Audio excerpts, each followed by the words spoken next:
Então, a gente vai dar continuidade à nossa programação. Hoje é o último dia, né? Então a gente já está num clima de despedida do Equipos. Então eu queria só dar alguns avisos de todos os tipos. Primeiro que alguém esqueceu um guarda-chuva no laboratório, ele está lá na recepção, lá na mesa, lá na frente, tá? Só passa lá e pegar. Tá? E como o término do Equipos, dessa 12ª edição, então são muitos anos de evento, né? Essa comissão a gente vai passar o bastão para uma próxima comissão. E a gente entendeu esse ano que isso precisa ser feito já. Né? Então, muito em breve, logo depois do encerramento, na semana seguinte, provavelmente, vocês vão receber um e-mail sobre, primeiro, para fazer uma avaliação do evento, o que vocês acharam, o que vocês gostaram, o que vocês não gostaram. Então, nesse momento que as sugestões estão tão na cabeça ainda, é um bom momento para a gente compor a nova comissão. Né? Então, se você tem ideias, se você tem algumas críticas ou sugestões, esse é o momento de você interagir, participar e já começar a organizar o 13º Equipos. Por que a gente está fazendo isso? Além dessa questão de as ideias estão na cabeça, alguns editais se encerram muito antes. Então, alguns editais se encerram em dezembro. Então, a gente já precisa ter uma noção de como vai ser o próximo Equipos para conseguir algum tipo de financiamento. Tá? Então é isso. Se disponham a participar da comissão, você que é aluno de pós-graduação, mestrado, doutorado, inclusive mestrado profissional. Dos objetivos do Equipos é incluir, nos próximos anos, trazer para o Equipos os outros cursos de pós-graduação, né? Não só os mais antigos, mas também os mais recentes, Profmat, mestrado profissional, da maneira que for possível. Né? Então a gente tem essa meta. Ok. Logo depois da palestra de encerramento com a professora Elizabeth Caras, a gente vai ter uma homenagem, e depois da homenagem, para encerrar o evento, a gente vai ter uma breve apresentação musical, como foi ano passado, com o Evandro e o Fidelis. O Fidelis dessa vez vai estar integrando também, então a gente vai ter uma dupla. Então fiquem para prestigiar os colegas e também para curtir um pouco o encerramento com música. Né? No final da palestra eu vou sortear alguns livros, então vai passar uma lista. Assinem, a gente vai usar o sorteador, que nem foi nas outras palestras. E acho que isso era o que eu tinha para dizer de recado, né? Ok. Então tá bom. Então, para terminar, para encerrar, né, como palestra de encerramento, a gente tem o prazer de receber a professora Elizabeth Caras, que vai falar vai dar uma introdução à otimização contínua, que inclusive é um dos livros dela de otimização contínua, né? E eu vou fazer uma breve apresentação da professora, e logo em seguida eu passo o microfone e a gente começa a palestra de encerramento.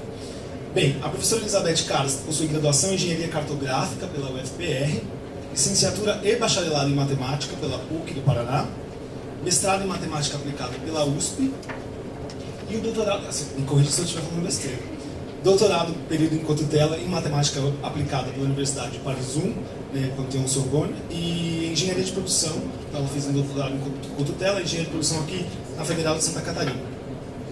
Pós-doutorado no Instituto de Tecnologia de Tóquio e também na Academia Chinesa de Ciências em Pequim. Então, foi longe.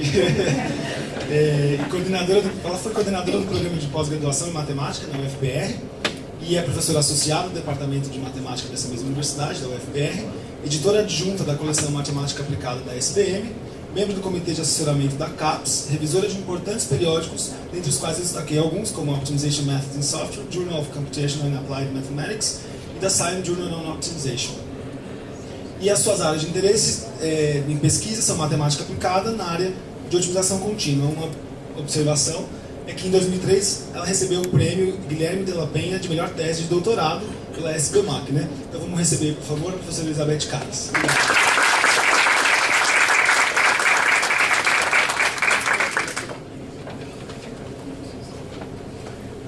Obrigada, Ivan, pela introdução. Eu gostaria inicialmente de agradecer a organização do evento, que a gente troca vários e-mails até que a gente chegue até aqui, a gente vê o pessoal sempre muito eficiente. E gostaria de agradecer a Tiane, que está chegando agora, em especial, que foi através dela que recebi o convite. E agradecer toda a comissão organizadora aí, que a gente sabe que é um trabalho de várias pessoas envolvidas.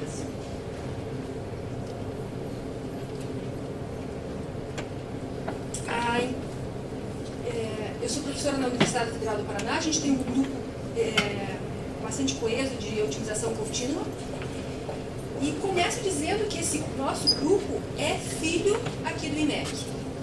Nós temos alguns filhos legítimos, o Abel Siqueira, que fez o doutorado com o Chico, fez o doutorado já direto, o Lucas Pedroso, que fez o mestrado com a Chet e o doutorado com o Martínez, a Lucelina Batista dos Santos, que fez o doutorado com o Marco Rojas, que está atualmente no Chile, a Mayal Sakine, que fez o doutorado com a Sandra e a Márcia Gutierrez. E temos um filho que é de pai, que é o José Alberto Ramos Flor. Ele é o nosso caçula lá no Departamento de Matemática.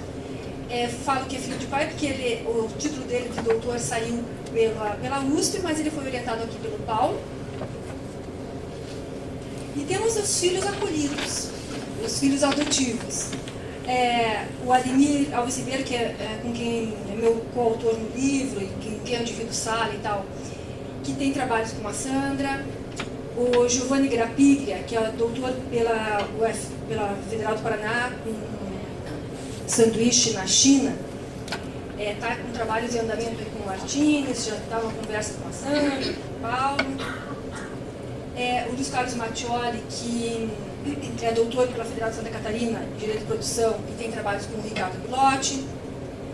O Yuan, que é o nosso chinês famoso lá, e que ontem recebeu o prêmio, teve uma cerimônia em homenagem a ele, que ele recebeu o título de cidadão honorário de Curitiba. Então o chinês agora também é curitibano. E tem trabalhos aqui com o Martínez, com o Pilotti, com o Nino. E eu que estou ali também tenho trabalhos com a Sandra. E a gente, assim, o grupo aqui de utilização da Unicamp é um grupo, na verdade, que pensa em todo mundo, pensa como grupo no Brasil como um todo. A gente se sente, de fato, muito acolhido por esse grupo. É o que dá o suporte. Em termos de grupo de otimização contínua, é o grupo mais importante do país. Então, a minha responsabilidade aqui hoje ainda aumenta. A Tiane, quando a gente teve o contato da palestra, ela me pediu que fosse uma palestra introdutória, porque é um evento para pós-graduação do IMEC, mas que envolve o grupo de aplicado, o grupo de pura, o grupo de estatística, e que então que eu falasse uma linguagem que a gente fosse abrangente. Eu não vou falar de uma maneira técnica, vou fazer uma maneira de fato abrangente e introdutória, mas que dá para ter uma ideia do que é a nossa área. Então, a utilização contínua é uma das áreas da matemática aplicada, cujo foco de interesse reside na minimização, maximização de uma função contínua, que a gente chama de função objetivo, e essa função pode estar restrita ou não a um subconjunto do seu domínio. E o objetivo dessa palestra é apresentar de forma bastante geométrica, sem partes técnicas, de forma bastante geométrica, um pouco dessa área da otimização contínua. E enfatizar, ao longo de toda a palestra, esse que é o meu foco, é enfatizar que o nosso interesse pode ser tanto do ponto de vista teórico, como do ponto de vista computacional e também do ponto de vista de aplicações. Eu começo com um problema bastante simples, que o pessoal de programação linear, quem fez PO, PL, está super envolvido com problemas desse tipo, e eu trabalho com um problema em duas dimensões, porque eu estou interessado em fazer a parte geométrica, para enfatizar isso. Então, imagina que você está com uma empresa que extrai chumbo e zinco a partir de dois tipos de sucata. A sucata tipo A custa R$70 a tonelada e permite extrair 100 kg de chumbo e 200 kg de zinco por tonelada, e tem uma disponibilidade diária de cerca de 45 toneladas. A sucata do tipo B custa R$75 por tonelada, permite extrair 90 kg de chumbo e 300 kg de zinco por tonelada e tem uma disponibilidade diária de 50 toneladas. As vendas diárias são de pelo menos 2,9 toneladas de chumbo e 7 toneladas de zinco. E o nosso problema é determinar a quantidade diária a ser adquirida de cada tipo de sucata, de modo a minimizar o custo, satisfazendo a demanda. Então tem um problema prático, e agora a gente vai fazer então a modelagem matemática. As variáveis, eu vou considerar XA e XB, que é a quantidade em toneladas diárias das sucatas A e B que eu vou querer adquirir. O custo é minimizar 70, então minimizar 70 XA mais 75 XB, que vai dar o custo total. A restrição de demanda de chumbo, como cada sucata do tipo A me fornece 100 kg de chumbo, e cada tonelada do tipo B me fornece 90 kg de chumbo, tenho a quantidade total de chumbo que eu vou estar recebendo, e essa quantidade tem que ser maior ou igual que a minha demanda. Analogamente, eu tenho a restrição relativa ao zinco, 200 kg de zinco por tonelada da sucata tipo A, 300 kg de zinco da sucata tipo B, e tem que fornecer a minha demanda de 7 toneladas. Tanto que as minhas unidades estão todas em quilos, né? E eu tenho as restrições de positividade e de disponibilidade. Como são quantidades, essas quantidades têm que ser maiores ou iguais a zero, e a disponibilidade que eu tenho diária, de 45 toneladas do tipo A e 50 toneladas do tipo B.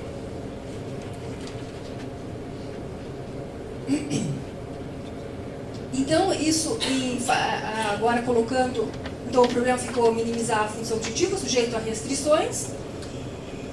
E esse problema tem duas variáveis, e por isso eu posso colocá-lo de uma forma geométrica, fazer a figura aqui. A restrição de chumbo, que na igualdade seria essa reta, então a desigualdade seria para cima, e incluindo agora as restrições de disponibilidade. E tenho a outra restrição de demanda a restrição de disponibilidade, a restrição de demanda de zinco, e que vai me dar esse conjunto viável. E eu quero agora minimizar a minha função, cujo custo, cujo vetor gradiente está apontando na direção 70, 75, e vou caminhando. Esse aqui é um ponto inviável, tem que caminhar em direção ao conjunto viável, mas a direção do gradiente aponta a direção que a função cresce até que eu atinja o primeiro ponto que encontrei do conjunto viável, e esse é o ponto de mínimo, minimizador da minha função. Então, aqui me fornece um custo mínimo de R$ 2.150, e adquirindo diariamente 200 toneladas da sucata tipo A e 100 toneladas do tipo B.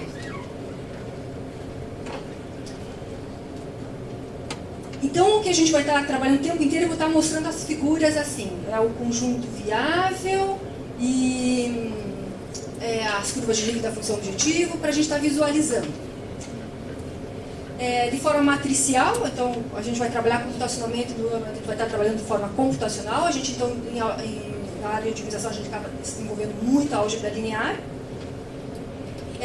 Eu posso, então, colocar o problema como minimizar CTX, produto interno entre o vetor de custos e o vetor de variáveis, sujeito a x maior ou igual a b, e o x entre limitantes inferior e superior. Então, o problema de programação linear eu posso escrever numa formulação geral como minimizar CTX sujeito a um politopo. Então, aqui está a região viável e aqui está uma curva de nível da função, e digamos que o custo esteja apontando nessa direção. Aqui ela vai crescer, como eu quero minimizar, tenho que caminhar na direção oposta a esse vetor, até que eu encontre, então, um minimizador. Esse minimizador pode ser único, mas também há a possibilidade, a gente pode ter infinitas soluções. Como também pode não ter solução se esse politopo for ilimitado. Então pode ter uma única solução, infinitas soluções, ou não ter solução. Mas se tiver solução, certamente vai estar na fronteira do conjunto viável.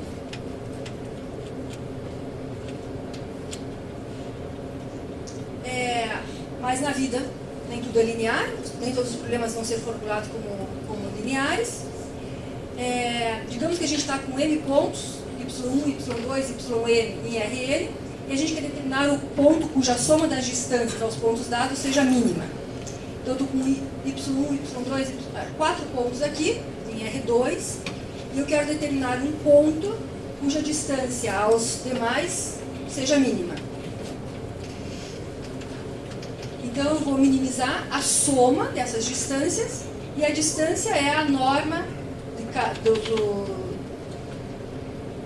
a cada um dos pontos, y1, y2, y3, yn. E esse ponto x pertencente a Rn. Então, agora já é um problema que não está formulado como linear, envolve um quadrado, uma norma. E, então, aí eu teria um problema irrestrito de minimizar uma função no Rn. Agora, se a gente pegar esse problema e considerar ainda uma restrição de que o ponto procurado deve pertencer a uma região pré-estabelecida, eu teria a seguinte situação. Imagine que agora a gente tem aqui o ponto. Então, essa aqui era a solução para o irrestrito, e agora a gente tem que achar um ponto nessa região. O que a gente pode pensar, esses pontos podem ser, digamos, os pontos de consumo, e a gente tem que procurar onde localizar o nosso armazém, de que forma que fique, seja a distância mais curta aos pontos de consumo. E pode ser que você tenha que escolher esse armazém numa região em que tenha, de repente, num município, que tenha um imposto reduzido, de alguma maneira assim. Tem alguns benefícios. Então, agora a solução estaria aqui. Então, agora eu teria minimizar aquela mesma função, de modo que o sujeito aqui x pertencer a ômega. Ômega é essa região que eu pintei em magenta no slide anterior. Então, a gente tem um problema prático, faz a modelagem matemática, esse modelo pode ser linear, pode ser não linear, e nós aqui, o que está acontecendo, que eu estou fazendo aqui as figuras em R2, mas esses problemas práticos podem envolver dezenas, centenas, milhares ou milhões de variáveis ou de restrições. Então, eu estou fazendo as figuras aqui para a gente visualizar, mas o que tem que estar pensando é que esses problemas práticos podem estar com milhares de variáveis e de restrições. Então, a gente precisa de algoritmos eficientes para resolver esses problemas. Gomes e Saxian resolveram o problema quadrático com 10 a 9 variáveis. O Gomes é um professor de Edinburgh, que é uma referência muito importante na nossa área, e que o Francisco Sobral, também filho do IMEC, está fazendo um pós-doutorado lá.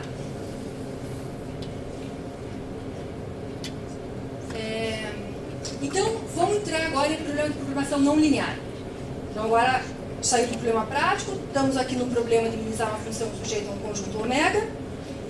Esses problemas são de grande porte, a gente faz as figuras aqui em R2 para estar visualizando o que está acontecendo. Então, estou com o conjunto ômega, representado pelas restrições, e em vermelho estou com as curvas de nível da função objetivo, da função f. Suponha que o gradiente esteja apontando nessa direção, que a função cresce. Como eu quero minimizar, vou ter que caminhar na direção oposta ao gradiente, e eu tenho aquela solução. Nesse caso, está na fronteira do conjunto viável. Mas agora, o que a gente tem? Agora eu estou trabalhando com otimização contínua. A nossa área considera que as funções envolvidas são todas contínuas. O pessoal pode trabalhar com funções binárias. Aqui nós, em otimização contínua, consideramos que as funções envolvidas no problema são contínuas. Pode acontecer que as soluções podem estar agora no interior do conjunto viável. Diferentemente do que acontece em programação linear. Então, o nosso desafio em otimização contínua é desenvolver algoritmos computacionais robustos e eficientes para resolver esses problemas. E o que eu quis enfatizar já no início é que o nosso interesse pode ser tanto do ponto de vista teórico, computacional ou de aplicação. Então, o que a gente vai fazer agora é ver alguns métodos básicos de otimização contínua e tentando enfatizar quais são as perguntas teóricas que a gente faz, o que é a questão computacional, questões de aplicações. Então, vamos considerar aqui um problema irrestrito com uma função diferenciável, de minimizar uma f no Rn. Suponha que essa função seja diferenciável. Aqui, então, está o gráfico da função. Pensa que essa função está de R2 em R, então aqui está o gráfico. E aqui estão as curvas de nível. E aqui tem um minimizador local. Então, a condição necessária de otimalidade, que a gente já trabalha lá em cálculo, né? Que se o x estrela é um minimizador da f, então o gradiente se anula. Né? O x estrela é um ponto estacionário da nossa função. Então, os pontos que anulam o gradiente são os candidatos aos minimizadores, e pode ser maximizadores, minimizadores, pontos de célula, mas se for minimizador, tem que ser gradiente igual a zero, né? A condição necessária de otimalidade. E a questão é como determinar um ponto estacionário. Lá em cálculo a gente trabalha os exemplos acadêmicos em que a gente acha o gradiente, anula o gradiente. Agora, tem que pensar que esse gradiente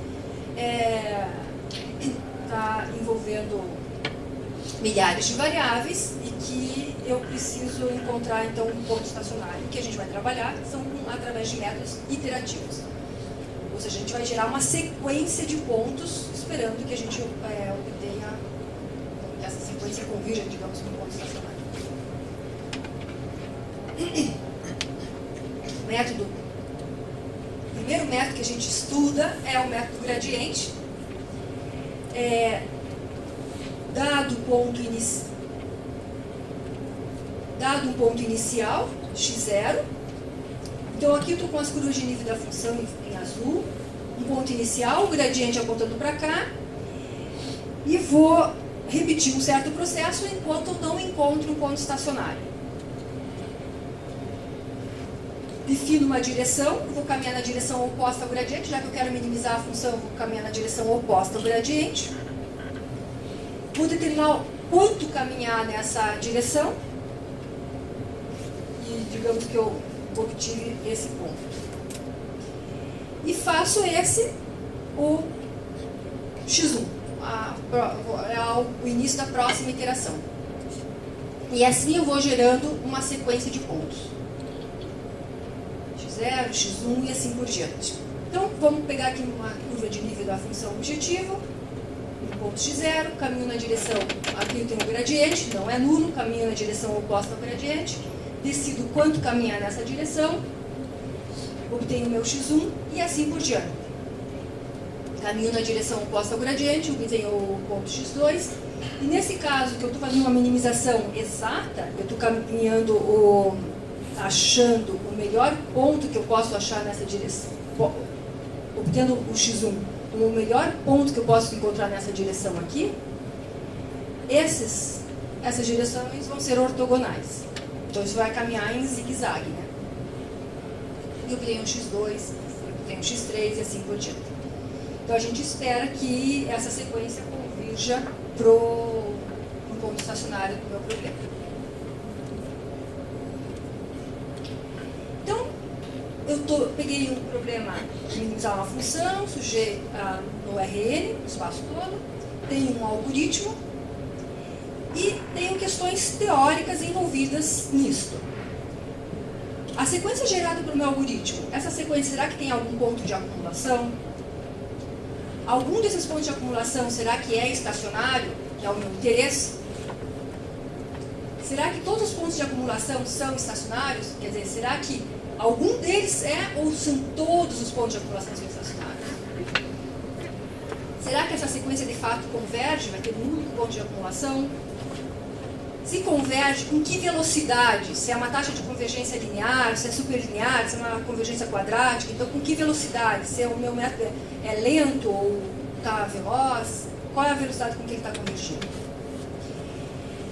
Outra pergunta que a gente tem feito muito é qual a complexidade do algoritmo proposto para determinada classe de problemas. Estou me propondo resolver problemas um gradiente de x. No pior caso, como é que o meu método funciona? Então a questão da complexidade está envolvida assim. Para a classe de problemas que eu estou me propondo a resolver, como é que ele vai funcionar no pior caso? Então são questões teóricas que surgem. Aí tem a questão computacional. tem uma questão de implementar computacionalmente o meu algoritmo. E aí as discussões que podem surgir é como escolher essa direção do DK. Aqui eu caminho na direção oposta ao gradiente, que outras opções que eu tenho. Como calcular esse comprimento do passo, aqui fiz uma busca exata, como é que eu posso fazer outras buscas. Então tem vários artigos trabalhando com buscas. Aí você pode propor novos algoritmos. Testes computacionais.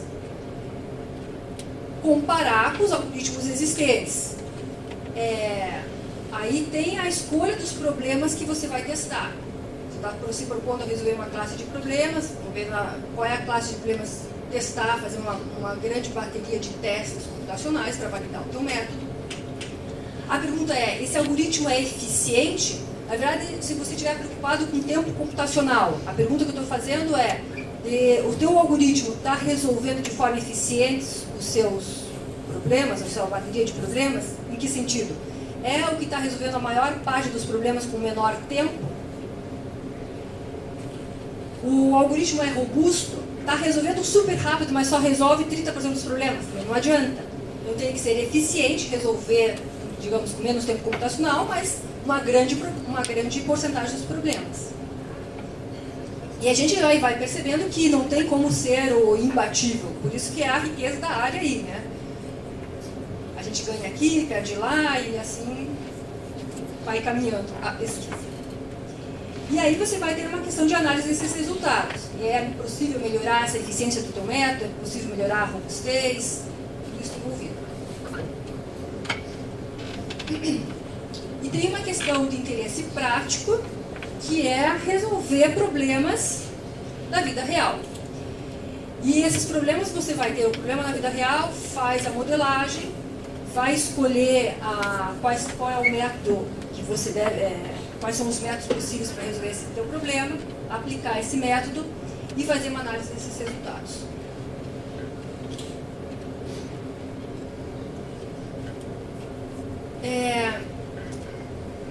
Para problemas irrestritos com função de classe C2, existem vários métodos. Coloco aqui os mais clássicos, que é o do gradiente com diferentes alternativas para o cálculo do comprimento do passo, ou seja, você caminhar na direção oposta ao gradiente, mas tem várias maneiras de calcular esse comprimento do passo.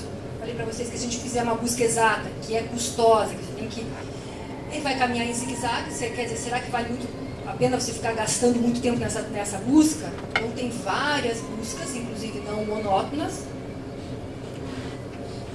O método de Newton que acaba minimizando em cada iteração um modelo quadrático da função objetivo. Esse modelo quadrático baseado no integral de segunda ordem, ou seja, vai estar usando a hessiana, então já fica mais claro que está usando gradiente e também hessiana. Os modelos quasi-Newton, que em vez de trabalhar usando a hessiana, faz uma construção de aproximações dessa hessiana a cada iteração.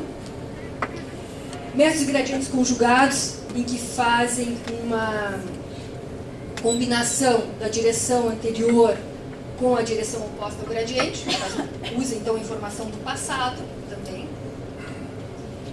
Os métodos de região de confiança, que é minimizar um modelo da função objetivo numa região em que você confia no modelo.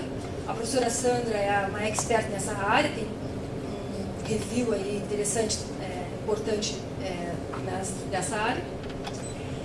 E bem, e novas propostas podem surgir aí, as contribuições. Explico um pouquinho aqui, vou fazer um pouco mais de geometria, vou fazer algumas figuras então do método de Newton.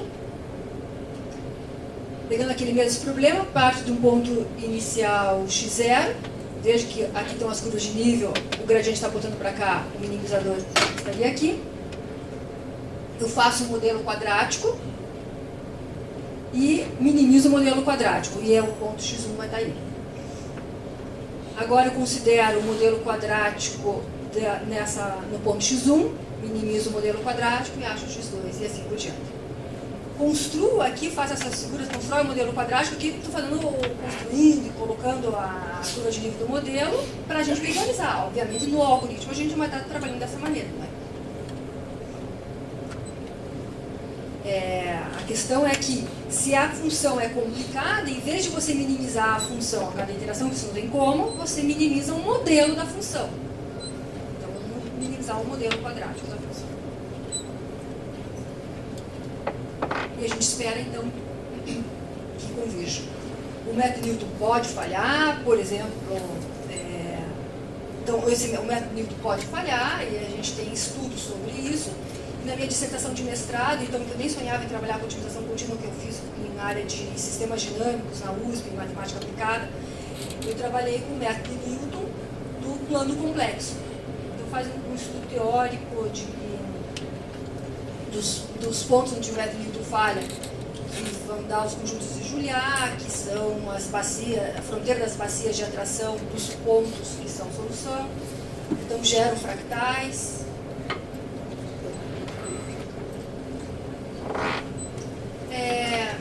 A gente também tem diferentes métodos para cada classe de funções. Então, às vezes você pode estar, eu estou querendo enfatizar, focar meu método, a minha construção do meu método, a minha proposta de método, numa determinada classe de funções. Posso estar focando, por exemplo, em funções quadráticas. Nossa, mas por que focar em funções quadráticas? Não, porque a gente viu agora há pouco que muitos métodos recaem na minimização de funções quadráticas a cada interação. Então, esse meu método, se eu fizer um bom método para resolver quadráticos, eu posso estar aplicando ele como métodos em outros. Né? Posso estar trabalhando com focar em funções convexas. A gente pode fazer uma teoria para funções convexas. E funções convexas são, a grosso modo, posso dizer que são funções que passam por baixo das suas retas secantes.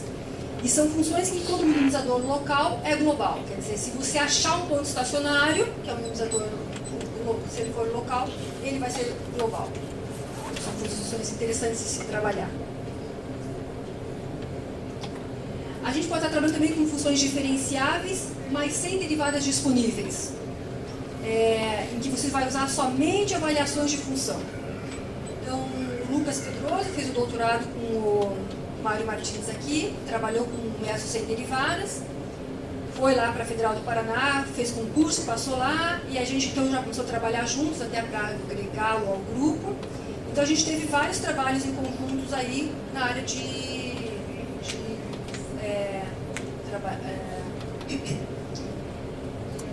minimizar, de otimização diferenciável, mas sem derivadas disponíveis, né? Então também tem isso. Eu vim para a banca do Lucas, ele foi para lá e a gente começa a trabalhar juntos e foram vários trabalhos, até inclusive tese de doutorado que a gente teve daí nessa área de derivadas indisponíveis. Então aí o custo da função, o custo vai estar nas avaliações de função. A gente tem que reduzir essas avaliações de função. Tem a questão também não diferenciáveis, em que aí os métodos, você já não pode contar nem com o gradiente e essas funções podem estar formando bicos. Então tem métodos de feixe para essa classe de funções. A Cláudia Sagatizaba é uma pessoa que trabalha muito com funções não diferenciáveis, funções não suaves. Então, o que eu quero dizer é que para cada classe você pode ter métodos diferentes. Você vai focar numa determinada classe de problemas para serem resolvidos. Métodos diferentes. Então, você não vai ter aquele método que vai ser resolver todos os problemas do mundo. Não. Nossa contribuição acaba sendo em certas áreas. Né? Envolvendo um pouquinho de problemas agora com restrições, vamos colocar alguns problemas com restrições de métodos. Suponha que você está aqui, que o conjunto ômega está definido por restrições de igualdade e desigualdade. Vamos começar primeiro que só tem duas desigualdades, a G1 e a G2, e o conjunto ômega, o conjunto viável esteja definido por aqui. Aqui estão as curvas de nível da função, o minimizador estaria ali. Se eu envolver uma restrição de igualdade, agora ele vai ter que satisfazer, estar nessa região verde, mas satisfazer também essa igualdade. O que acontece é que agora a região viável fica magrinha, já fica, para você trabalhar, já está mais restrito aí o conjunto já está magro. E para você, e agora o minimizador estaria ali. Então, problemas com restrições, a gente tem interesse teórico, por exemplo, estudo de condições de otimalidade, o estudo de condições de qualificação das restrições.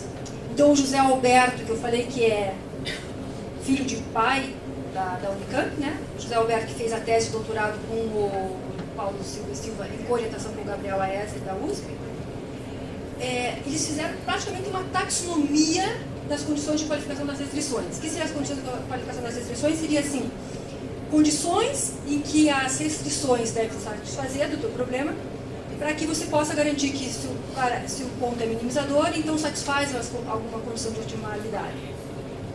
O José Alberto, orientado pelo Paulo Silva e pelo Gabriel Aeser, fizeram essa taxonomia, um trabalho bastante extenso em condições de qualificação das restrições, e acabam de receber o prêmio de melhor tese de doutorado pela CAPES. Como a gente chama? Não foi o primeiro prêmio, menção honrosa. Então, está entre as melhores teses da área de matemática de 2016. Proposta de novos algoritmos, análise de convergência desse algoritmo que você propõe. Eu, na minha tese de doutorado, propus um método de filtros, que a gente chama, para minimizar problemas desse tipo. Aí, o que a gente fez? Fez uma análise de convergência, provou que existe ponto de acumulação que é estacionário. Mudando um pouco o algoritmo, dá para garantir que todo ponto de acumulação é estacionário. Aí tem uma questão de implementação e também de aplicações. De aplicações, eu estou atualmente trabalhando com um problema de planejamento hidrotérmico. Esse projeto é em parceria com a Copel, financiado pela Copel, que é a Companhia de Energia do Paraná. São 4 anos de projeto, a gente está completando um ano de projeto agora. E aqui é a imagem da usina de Itaipu, no Paraná. O problema consiste basicamente de minimizar o custo de energia, da geração térmica e também o custo de déficit que você tem que cumprir com a sua demanda. Então, minimizar os custos e satisfazendo restrições de demanda, né, que tem capacidade hídrica, a restrição de capacidade das suas térmicas e do balanço hídrico, né, da água que entra, que sai e tal, tem as restrições de balanço hídrico. O sistema brasileiro atual está com 186 usinas hidrelétricas, 82 termoelétricas, e se você faz, então, o nosso problema envolve tanto o planejamento a longo prazo, ou a médio prazo, de 5 anos, 60 meses, como curto prazo. E se você pensar em planejamento para 60 meses, esse problema vai estar envolvendo 35 mil variáveis, 300 restrições não lineares, 10 mil restrições lineares, além das restrições de caixa, que são as restrições das capacidades, né? Então, para mim está sendo gratificante de ver agora o método que eu fiz na minha tese de doutorado em 2002, em que a gente fez lá naquele momento, depois o método, faz análise de convergência, agora sendo aplicado num problema real, né? Então a gente está resolvendo pelo método de filtros esse tipo de problema. E o que é basicamente? Você está tendo que decidir se você vai usar a água ou não no início do mês. E pensando sempre a longo prazo. Então você vai decidir, tomar uma decisão hoje de utilizar a água dos reservatórios ou economizar água, usando mais térmicas. E você toma uma decisão hoje e digamos que você decidiu utilizar a água dos reservatórios, teve afluências, as afluências futuras, teve bastante chuva, que recompuseram os seus reservatórios, significa que você tomou a decisão correta. Mas pode acontecer que você decida utilizar essa água, tenha uma escassez de água e aconteça que aí há um problema sério aí, que você daí não está conseguindo até cumprir com a sua demanda e tem blackouts e tal, aí a coisa fica bastante séria. Ou você decide economizar água, venha a chover e venha a ter então vertimento dos seus reservatórios, o que vai acarretar então um desperdício de água, que também é questão bastante séria. E que você economize água, venha um período de estiagem e então que você tenha tomado a decisão correta. Então, isso é uma decisão que você não tem, que depende da chuva que vai ocorrer no futuro.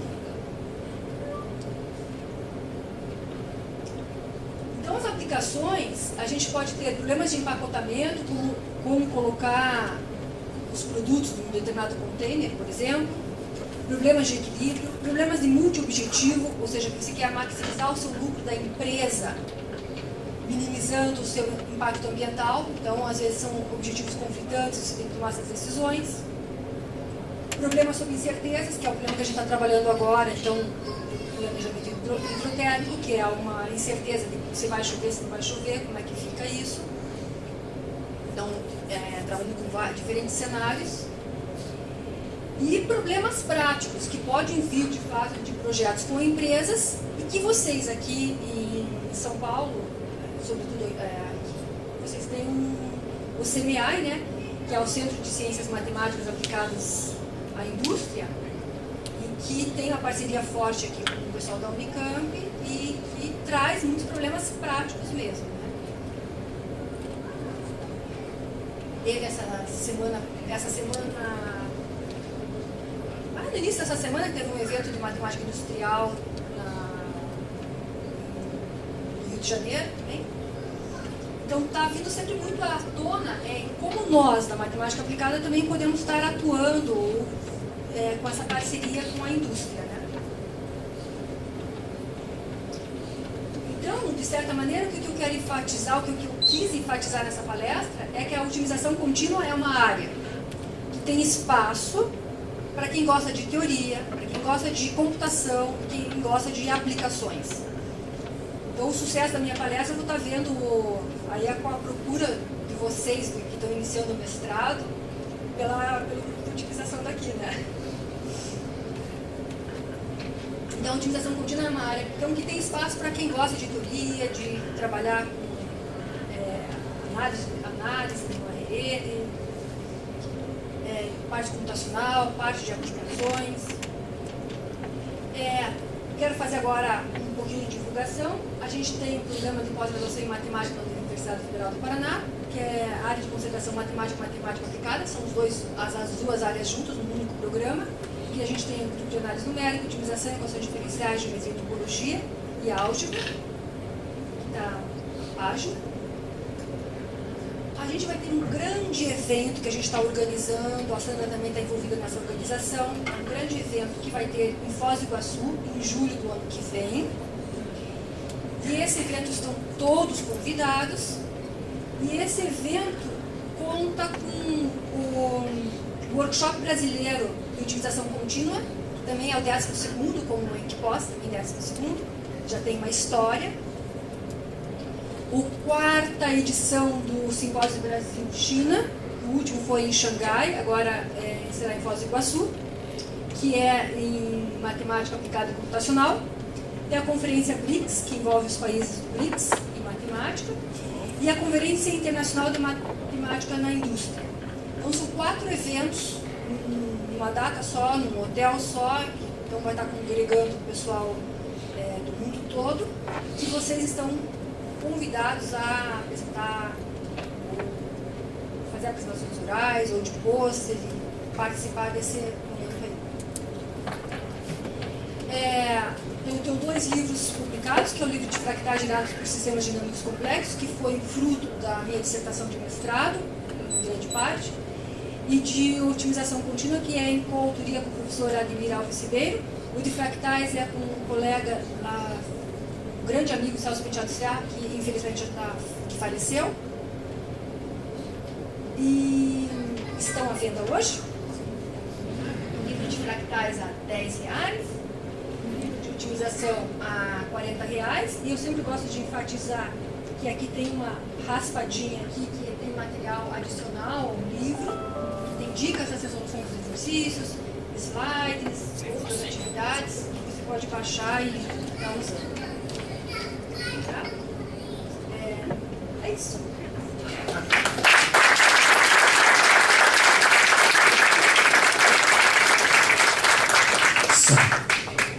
Obrigado, professora Elizabeth. Vou abrir agora para perguntas, então. Quem tiver pergunta, por favor, levanta a mão. Uma pergunta para a professora Elizabeth.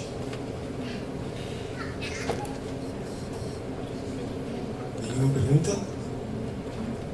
Olha lá, hein? Você começa primeiro, todo mundo quer fazer pergunta. Então, primeiro levantar a mão é difícil. Bem, vamos agradecer então novamente a palestra da professora Elizabeth.